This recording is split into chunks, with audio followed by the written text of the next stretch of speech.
Umagang-umaga nga ho ay nagpunta na kami kaagad sa aming bukid, gawa ng manguha kami ng kalamunggay. At dahil nga ho tapulan itong aking asawa, kaya kahit nasa bukid ay nagamotor-motor kami. Bali nagmamadali na kami sa mga oras na yon, gawa ng sobrang gutom na din namin. Medyo matagal-tagal na din yung panahon na hindi kami nakakain ng gulay, kaya sa araw na to ay hindi pwede na hindi namin to kakainin. Alam niyo ba guys, na nag-a-absent lang talaga yung aking asawa, gawa ng gusto niya kaming magkasama. Bali nga ho, ito yung pinaka last rest day ko sa buwan ng December. Bali sa trabaho kasi namin, meron silang pakulo na straight duty. Kapag makumpleto mo yung 16 days, ibabayaran kanila ng 1 million. Uy, halina din. Karating nga ho pala namin din sa bukid is bigla akong na-shock kasi hindi ko ini-expect na wala na palang malunggay dito. Sobrang busy na kasi ni Papa sa hanap buhay, kaya hindi na niya naaalagaan ang kanyang farm. Gustuhin man namin kumain itong buko, pero hindi naman marunong umakyat itong aking asawa. Medyo matagal na kasi yung panahon na hindi ako nakapunta din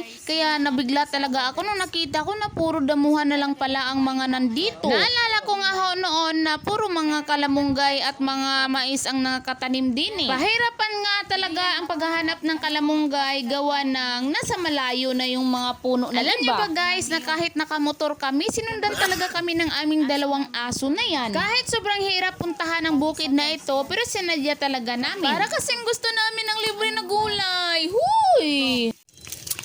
Guys, nagpahinga lang ako dito saglit kasi hinihingal ako guys, sobrang ano kasi dito, sobrang napakadaming damo.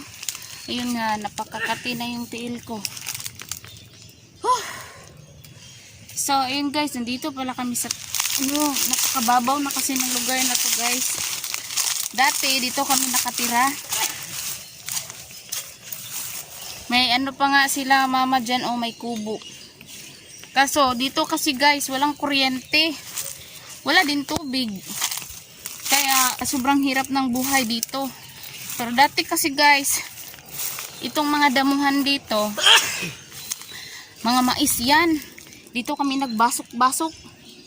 Sobrang ano. Kita nyo ba guys? Ayun Yun, mga ano na yan, bundok. So, nasa bundok talaga kami guys. So, yun lang guys. Share lang namin ang pagpunta namin. Minsan lang din kasi kami magkasama ng aking asawa. Bye!